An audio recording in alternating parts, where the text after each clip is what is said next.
بسم الله الرحمن الرحيم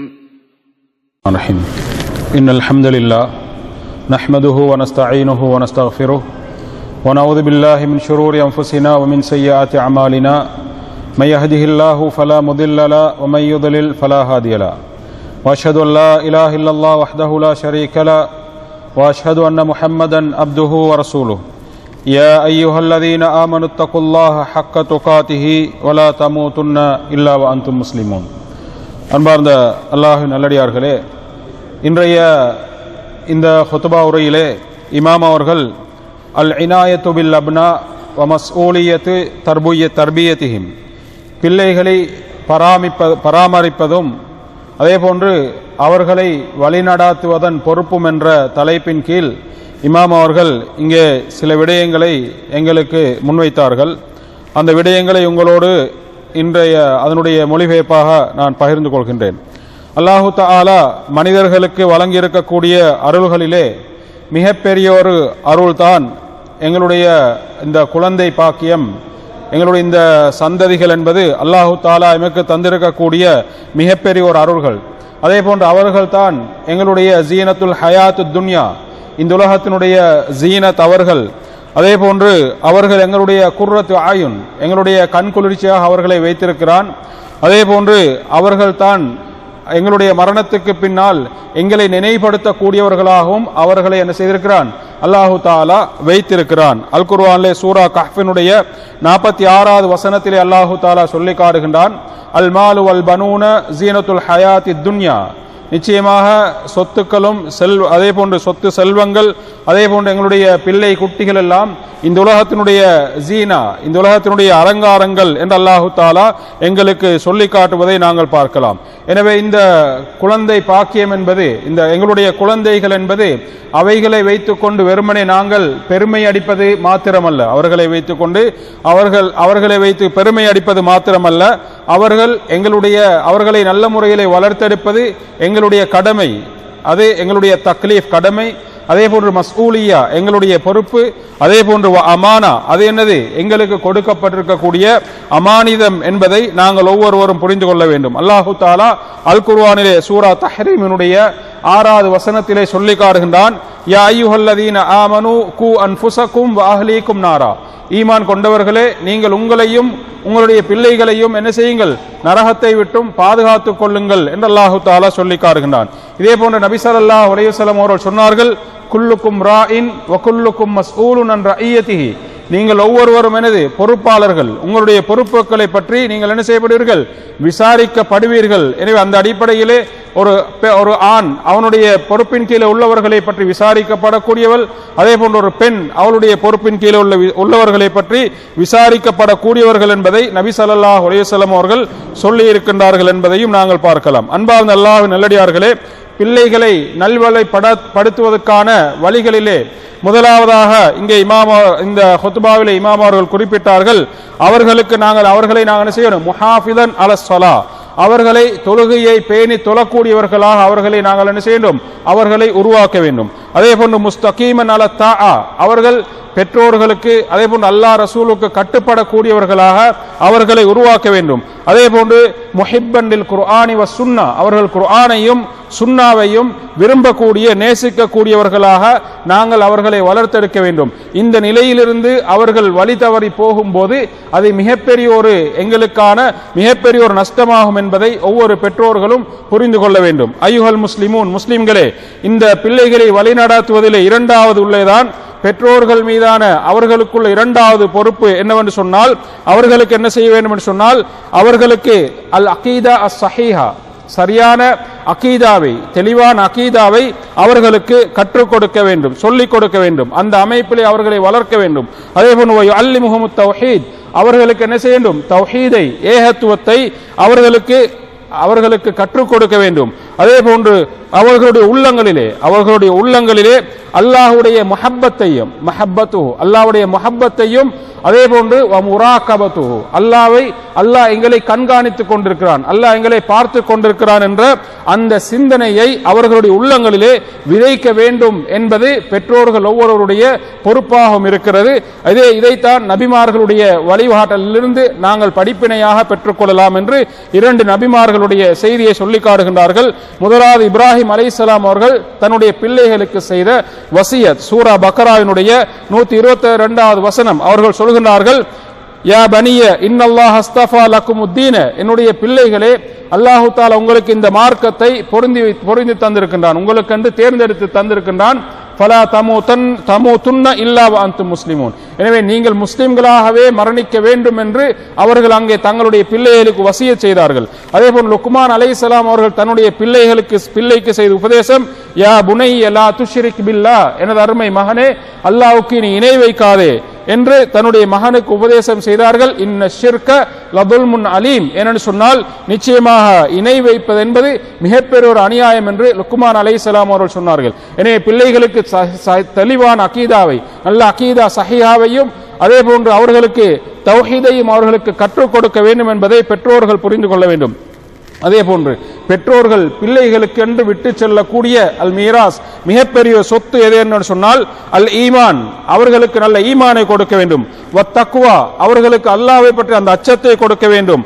அதே போன்று வல் இஸ்திகாமா அலா தீனில்லா, அல்லாஹ்வுடைய மார்க்கத்திலே அவர்களை உறுதியாக வைக்க வேண்டும். இது பெற்றோர்கள் பிள்ளைகளுக்கு கொடுக்க வேண்டிய மிகப்பெரிய ஒரு சொத்தாக நாங்கள் பார்க்கலாம். எனவே குழந்தைகளை பராமரிப்பதில் இந்த விடயங்களை கவனம் இருக்க வேண்டும். அதே போன்று குழந்தை பராமரிப்பிலே பெற்றோர்கள் கவனிக்க வேண்டிய 3வது விடயம்தான் ஐயு அல்லிமல் வலத அபுனாஹு அஸ்ஸலா, அதாவது அவர்கள் பிள்ளைகளுக்கு என்ன செய்ய தொழுகையை கற்றுக் கொடுக்க வேண்டும். வல் குர்ஆனை கற்றுக் கொடுக்க வேண்டும். வல் அதுகார், அதே போன்று திக்ர்கள், வல் ஆதாப ஷர்இய்யா, மார்க்க ஒழுக்கங்கள். அதே போன்று பெற்றோர்கள் குதுவத்தன் ஹசனா, குதுவத்தன் சாலிஹா, பெற்றோர்கள் பிள்ளைகளுக்கு நல்ல முன்மாதிரியாக இருக்க வேண்டும். பிள்ளைகளுக்கு தொழுகை, குர்ஆன், திக்ர் இதெல்லாம் கற்றுக் கொடுப்பதோடு பெற்றோர்கள் அங்கே பிள்ளைகளுக்கு முன்மாதிரியாக இருக்க வேண்டும் என்பதை அங்கே இமாம் அவர்கள் இந்த ஹுத்பாவிலே சொல்லி காட்டியதை நாங்கள் பார்க்கலாம். அன்பார்ந்த அல்லாஹ்வின் நல்லடியார்களே, இந்த காலத்திலே பிள்ளைகள் வழிதவறி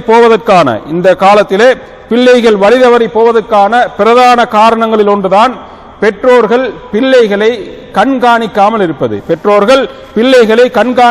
இருப்பது மிகப்பெரிய ஒரு காரணமாகும். பிள்ளைகள் வழிதவறி போவதற்கான காரணங்களே அவர்களுடைய அறிவு சார்ந்த துறைகள், அல் முஅஸ்ஸராத் அல் ஃபிக்ஹியா, அல் ஃபிக்ரியா, அவர்களுடைய சிந்தனை தாக்கங்கள் எந்த அமைப்பில் அவர்கள் வருகிறது, அவர்களுடைய இந்த மார்க்கத்தை விட்டும் எந்த அமைப்புக்கு அவர்கள் தூரமாகின்றார்கள். அதே போன்று வஸ்ஸுலூக்கியா அல் முன்ஹரிஃபா, அவர்களுடைய நடத்தை சார்ந்த பிறழ்வுகள். இந்த 2 விடயங்களிலும் பெற்றோர்கள் அவர்களை கவனிக்காமல் இருப்பது அந்த குழந்தைகள் வழிதவறி போவதற்கான மிகப்பெரிய ஒரு காரணமாகும் என்பதை அங்கே சொல்லி காட்டுகின்றார்கள். எனவே வக்கம் மின் ஷாபின், எத்தனை வாலிபர்கள் இந்த அமைப்பிலே வழிகட்டு போயிருக்கின்றார்கள். தன்னோடு பழகக்கூடிய மோசமான நண்பனின் மூலமாக எத்தனையோ வாலிபர்கள் வழிகட்டு போயிருக்கின்றார்கள். அதே போன்று எத்தனையோ வாலிப பெண்கள் அதாவது மோசமான காட்சிகள் பார்ப்பதன் மூலமாக, அதே போன்று மோசமான அந்த சமூக வலைத்தளங்களிலே அவர்கள் விழுந்ததன் காரணமாக எத்தனை வாலிப பெண்கள் கெட்டு போயிருக்கின்றார்கள். அதே போன்று இதன் காரணமாக எத்தனை குடும்பங்கள் அதற்காக அங்கே கை செய்தப்பட்டிருக்கின்றன என்பதை நாங்கள் பார்க்கலாம். எனவே நபி ஸல்லல்லாஹு அலைஹி வஸல்லம் அவர்கள் சொன்னார்கள், அதாவது ஒரு நல்ல நண்பனுக்கும் கெட்ட நண்பனுக்கும் இடையிலே மஸலுல் ஜலீஸு ஸாலிஹ் வல் ஜலீஸு ஸூ, நல்ல நண்பனுக்கும் கெட்ட நண்பனுக்கும் இடையில் இருக்கக்கூடிய உதாரணம் என்று சொன்னால், அதாவது நல்ல நண்பன் என்பது அதாவது ஒரு நாங்கள் நறுமணத்தை விற்கக்கூடியவரோடு பழகுவதை போன்றது. எங்களுக்கு அவருடைய அந்த நறுமணத்தில் அந்த வாசமாவது எங்களுக்கு கிடைக்கும். கெட்ட நண்பருக்கு உதாரணம் அதாவது கொல்லனுக்கு உதாரணம், ஒரு பட்டறையில வேலை செய்யக்கூடியவன், அவனோடு பழகும் போது அவனோடு இருக்கும் போது எங்களுக்கு அதிலிருந்து அந்த நெருப்பு தான் எங்களுக்கு தெரிக்கும். எனவே வழிதவறி போவதற்கான வாய்ப்புகள் தான் இருக்கிறது. எனவே எங்களுடைய பிள்ளைகள், பெற்றோர்கள் கவனிக்க வேண்டிய ஒன்று, பிள்ளைகள் யாரோடு பழகுகின்றார்கள், அவர்கள் அந்த சமூக வலைத்தளங்களை எந்த அமைப்பிலே பயன்படுத்துகின்றார்கள் என்பதை அங்கே பெற்றோர்கள் ஒவ்வொருவரும் அங்கே கவனிக்க வேண்டும். அந்த பிள்ளைகளை மார்க்கத்தை விட்டும் தூரமாக்கக்கூடிய, அவர்களுடைய நற்குணங்களை விட்டும் அவர்களை தூரமாக்கக்கூடிய அந்த விடயங்களிலிருந்து அந்த பெற்றோர்கள் அந்த பிள்ளைகளை பாதுகாப்பது மிக முக்கியமான ஒரு பொறுப்பாகும். உண்மையிலே ஒரு புத்திசாலி யார் என்று சொன்னால், உண்மையிலே புத்திசாலி யார் என்று சொன்னால், தன் பிள்ளை வழிதவறி போவதற்கு முன்னாலேயே தன்னுடைய பிள்ளையை நல்ல முறையிலே வழி நடாத்தக்கூடியவர் தான் உண்மையான புத்திசாலி என்பதை இமாம் அவர்கள் தன்னுடைய முதலாவது ஹுத்பாவிலே குறிப்பிடுகின்றார்கள். இரண்டாவது ஹுத்பாவிலே ஃபத்தகுல்லாஹ யா இபாதல்லாஹ், அல்லாஹ்வுடைய அடியார்களை அல்லாஹ்வை பயந்து கொள்ளுங்கள் என்று சொல்லிவிட்டு பிள்ளைகளை நல்வழிப்படுத்துகின்ற அந்த விடயத்திலே பெற்றோர்கள் பேண வேண்டிய விடயம் என்னவென்று சொன்னால், முதலாவது பெற்றோர்கள் அந்த பிள்ளைகளுக்காக துஆ கேட்க வேண்டும். பெற்றோர்கள் என்ன செய்யணும்? கட்டாயமாக தங்களுடைய பிள்ளைகளுக்காக பெற்றோர்கள் துஆ கேட்க வேண்டும். அல்லாஹ் தஆலா இப்ராஹிம் அலைஹிஸ்ஸலாம் அவர்களை பற்றி சொல்லி காட்டுகின்றான், ரப்பி ஜஅல்னி முகீமஸ் ஸலா, யா அல்லாஹ் என்னை தொழக்கூடியவனாக ஆக்கு, வமின் துர்ரியதி என்னுடைய குழந்தைகளையும் தொழக்கூடியவனாக ஆக்கு என்று இப்ராஹிம் அலைஹிஸ்ஸலாம் அவர்கள் பிரார்த்தித்தார்கள். எனவே ஒவ்வொரு பெற்றோர்களும் அவர்களுடைய குழந்தைகளுக்காக, அவர்களுடைய அந்த குழந்தைகளுடைய நல்வழிக்காக, ஹிதாயத்துக்காக, நல்ல வழியின்பால் செல்வதற்காக அவர்கள் என்ன செய்ய வேண்டும்? அங்கே கட்டாயமாக பிரார்த்திக்க வேண்டும். இதே போன்று அல்லாஹு தஆலா மூமின்களுடைய அந்த சூரா இப்ராஹிம் 40வது வசனத்திலே அதை சொல்லி காட்டுகின்றான். அதே போன்று சூரா ஃபுர்கானுடைய 74வது வசனத்திலே அல்லாஹு தஆலா சொல்லி காட்டுகின்றான், வல்லதீன யகூலூன ரப்பனா ஹப் லனா, அல்லாஹ்வுடைய நல்லடியார்களுடைய பண்பு எப்படி சொன்னால், யா அல்லாஹ் எங்களுடைய மனைவிமார்களிலும் அதே போல எங்களுடைய குழந்தைகள் எங்களுடைய பிச்சிலங்களிலும் எங்களுக்கு நீ கண்குளிர்ச்சி ஏற்படுத்துவாயாக, நாளை மறுமையில் எங்களை முத்தகீங்களோடு சேர்ப்பாயாக என்று நல்லடியார்கள் பிரார்த்திப்பார்கள் என்று அல்லாஹு தஆலா சொல்லி காட்டுகின்றார். எனவே ஒவ்வொரு பெற்றோர்களும் தங்களுடைய குழந்தைகளுக்காக துஆ கேட்க வேண்டும். இது மிக முக்கியமான ஒன்று. இந்த துஆ கேட்கின்ற இந்த சந்தர்ப்பத்திலே பெற்றோர்கள் கவனிக்க வேண்டிய ஒன்று, குறிப்பாக சஹருடைய நேரம், அதே போன்று ஐவேளை தொழுகைகளுக்கு பின்னால், அதே போன்று துஆ ஏற்றுக்கொள்ளப்படக்கூடிய அந்த சந்தர்ப்பங்கள், அதே போன்று இப்படியான விடயங்களை கவனத்திலே கொண்டு கட்டாயம் அந்த நேரங்களிலே பெற்றோர்கள் செய்யணும், அந்த பிள்ளைகளுக்காக துஆ கேட்க வேண்டும். இதே போன்று குழந்தைகளை வழிநடாத்துவது என்பது, நல்ல முறையிலே அவர்களை வளர்த்தெடுப்பது என்பது இந்த உலகத்தில் மாத்திரமல்ல, நாளை மறுமையிலும் பெற்றோர்களுக்கு அவர்கள் மூலமாக அல்லாஹ் தஆலா என்ன செய்கிறான்? நலவை வைத்திருக்கின்றான். நபி ஸல்லல்லாஹு அலைஹி வஸல்லம் அவர்கள் சொன்னார்கள், ஒரு மனிதன் மரணித்து விட்டால் 3 விடயங்களை தவிர மற்ற எல்லாம் அப்படியே இல்லாமல் போயிருக்கும். ஒன்று என்னது? சதகா ஜாரியா, நிலையான தர்மம், அல்லது பயனுள்ள கல்வி, அதே போன்று அந்த பெற்றோருக்காக துஆ செய்கின்ற குழந்தைகள்.